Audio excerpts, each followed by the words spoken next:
Good news. ಇಡೀ ದೇಶದಾದ್ಯಂತ ಸ್ವಂತ ವಾಹನ ಹೊಂದಿರುವ ಎಲ್ಲ ವಾಹನ ಸವಾರರಿಗೆ ಕೇಂದ್ರ ರಸ್ತೆ ಸಾರಿಗೆ ಸಚಿವ ನಿತಿನ್ ಗಡ್ಕರಿ ಅವರು ಗುಡ್ ನ್ಯೂಸ್ ಒಂದನ್ನು ಕೊಟ್ಟಿದ್ದಾರೆ.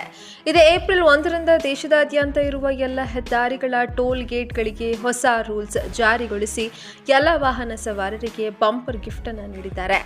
ದೇಶದಲ್ಲಿ ಎಲ್ಲಂದರಲ್ಲಿ ನಾಯಿ ಕೊಡತೆಗಳಂತೆ ಟೋಲ್ ಗೇಟ್ಗಳು ಹೆಚ್ಚಾಗ್ತಾ ಇವೆ. ಸ್ವಂತ ವಾಹನ ಹೊಂದಿರುವ ಎಲ್ಲ ವಾಹನ ಮಾಲೀಕರಿಗೆ ಟೋಲ್ ಗೇಟ್ ಶುಲ್ಕ ಕಟ್ಟುವುದು ತಲೆನೋವಾಗಿ ಪರಿಣಮಿಸಿದೆ.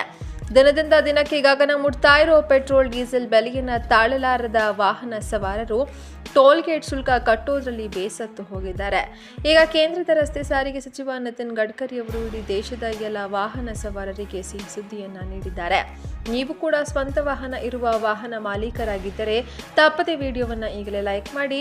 ಹಾಗೂ ಟೋಲ್ ಗೇಟ್ ನಿಯಮದಲ್ಲಿ ಹೊಸ ರೂಲ್ಸ್ ಜಾರಿಗೊಳಿಸಲಾಗಿದ್ದು ಎಲ್ಲ ವಾಹನ ಸವಾರರಿಗೆ ಬಂಪರ್ ಗಿಫ್ಟ್ ಅನ್ನ ನೀಡಲಾಗಿತ್ತು. ನಿತಿನ್ ಗಡ್ಕರಿ ಅವರು ನೀಡಿರುವಂತಹ ಆ ಹೊಸ ಗಿಫ್ಟ್ ಏನು ಎನ್ನುವ ಕಂಪ್ಲೀಟ್ ಡೀಟೇಲ್ಸ್ ತಿಳಿದುಕೊಳ್ಳಲು ವಿಡಿಯೋವನ್ನು ತಪ್ಪದೆ ಕೊನೆಯವರೆಗೂ ನೋಡಿ.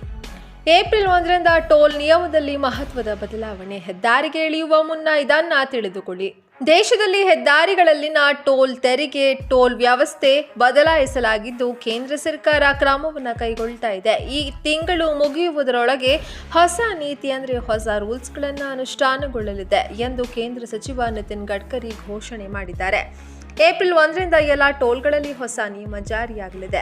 ಪ್ರಯಾಣಿಕರಿಗೆ ಹೆಚ್ಚಿನ ರಿಯಾಯಿತಿಗಳನ್ನು ನೀಡೋ ಹೊಸ ನೀತಿಯಲ್ಲಿ ತರಲಾಗುತ್ತೆ ಎಂದು ರಸ್ತೆ ಸಾರಿಗೆ ಸಚಿವ ನಿತಿನ್ ಗಡ್ಕರಿ ಸುಳಿವು ನೀಡಿದ್ದಾರೆ. ನಾವು ಏಪ್ರಿಲ್ 1ರ ಮೊದಲು ಟೋಲ್ಗಳ ಕುರಿತು ಹೊಸ ನೀತಿಯನ್ನ ಘೋಷಿಸುತ್ತಿದ್ದೇವೆ. ಇದು ಪ್ರಯಾಣಿಕರಿಗೆ ಸಮಂಜಸವಾದ ರಿಯಾಯಿತಿಗಳನ್ನು ನೀಡುತ್ತವೆ ಎಂದು ನಿತಿನ್ ಗಡ್ಕರಿ ಹೇಳಿದರು. ಟೋಲ್ ದರಗಳ ಬಗ್ಗೆ ಇರುವ ಕಳವಳಗಳನ್ನು ಪರಿಹರಿಸೋದು ಮತ್ತು ರಸ್ತೆ ಮೂಲಸೌಕರ್ಯ ನಿಧಿಯನ್ನು ಸುಧಾರಿಸೋದು ಈ ಕ್ರಮದ ಗುರಿಯಾಗಿದೆ ಎಂದು ವಿವರಿಸಿದರು. ಟೋಲ್ನ ಹೊಸ ನೀತಿಯ ಬಗ್ಗೆ ವಿವರಿಸಲು ಸಚಿವ ನಿತಿನ್ ಗಡ್ಕರಿ ನಿರಾಕರಿಸಿದರು. ರಾಷ್ಟ್ರೀಯ ಹೆದ್ದಾರಿಗಳಲ್ಲಿ ಟೋಲ್ ದರಗಳ ಬಗ್ಗೆ ಜನರು ಇನ್ನು ಮುಂದೆ ಯಾವುದೇ ಕಳವಳ ಇಲ್ಲದೆ ಟೋಲ್ ಪಾವತಿ ಮಾಡ್ತಾರೆ, ವಾದ ಮಾಡಲ್ಲ ಎಂದು ಅವರು ಹೇಳಿದರು. ಇದರೊಂದಿಗೆ ಪ್ರಸ್ತುತ NHAIನ ಟೋಲ್ ಆದಾಯ 55,000 ಕೋಟಿ ರೂಪಾಯಿಗಳಾಗಿದ್ದು ಮುಂದಿನ 2 ವರ್ಷಗಳಲ್ಲಿ ಇದು 1.40 ಲಕ್ಷ ಕೋಟಿ ರೂಪಾಯಿಗಳು ತಲುಪಲಿದೆ ಎಂದು ಅವರು ಹೇಳಿದರು. ಹೆದ್ದಾರಿ ನಿರ್ಮಾಣದಲ್ಲಿ ಹೂಡಿಕೆ ಮಾಡಿದರೆ ಹೆಚ್ಚು ಬಡ್ಡಿ.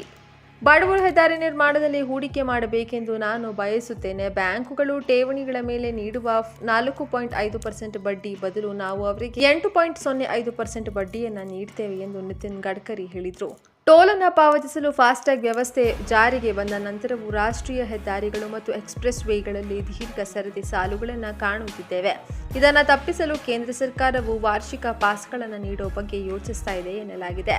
ಲೋಕಸಭೆಯಲ್ಲಿ ಪ್ರಶ್ನೆಯೊಂದಕ್ಕೆ ಉತ್ತರಿಸಿದ ನಿತಿನ್ ಗಡ್ಕರಿ ಅವರು ಹೀಗೆ ಹೇಳಿದರು. ಇದು ಪ್ರಯಾಣಿಕರ ಸಮಯವನ್ನು ಉಳಿಸುತ್ತದೆ ಮತ್ತು ಅನಗತ್ಯ ಉದ್ದನೆಯ ಸರದಿ ಸಾಲಿನಲ್ಲಿ ನಿಲ್ಲುವ ಅನಗತ್ಯ ನಿವಾರಿಸುತ್ತದೆ ಎಂದು ಸಂಸತ್ತಿಗೆ ತಿಳಿಸಿದರು. ಇದರ ಜೊತೆಗೆ ಕೆಲವು ಸ್ಥಳಗಳಲ್ಲಿ ತಡೆರಹಿತ ಟೋಲ್ ವ್ಯವಸ್ಥೆಯನ್ನು ಜಾರಿಗೆ ತರಲಾಗಿದೆ ಎಂದು ಅವರು ಹೇಳಿದರು.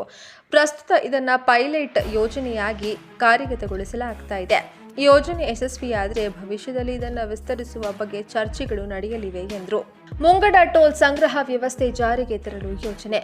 ಘರೌಂಡ, ಚೌರ್ಯಾಸಿ, ನೆಮ್ಲಿ, ದ್ವಾರಕಾ ಎಕ್ಸ್ಪ್ರೆಸ್ ವೇಗಳಲ್ಲಿ ಪ್ರಸ್ತುತ ಮುಂಗಡ ಟೋಲ್ ಸಂಗ್ರಹ ವ್ಯವಸ್ಥೆಯನ್ನು ಜಾರಿಗೆ ತರಲಾಗಿದೆ ಎಂದು ಕೇಂದ್ರ ಸಚಿವರು ಹೇಳಿದರು.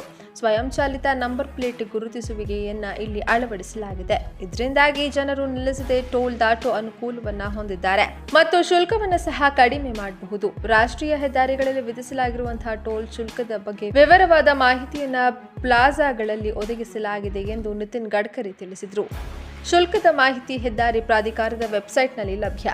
ಇದಲ್ಲದೆ ಬಳಕೆದಾರರು ಶುಲ್ಕಗಳಿಗೆ ಸಂಬಂಧಿಸಿದ ಮಾಹಿತಿಯನ್ನು ಭಾರತೀಯ ರಾಷ್ಟ್ರೀಯ ಹೆದ್ದಾರಿ ಪ್ರಾಧಿಕಾರದ ವೆಬ್ಸೈಟ್ನಲ್ಲಿಯೂ ಪಡೆಯಬಹುದು.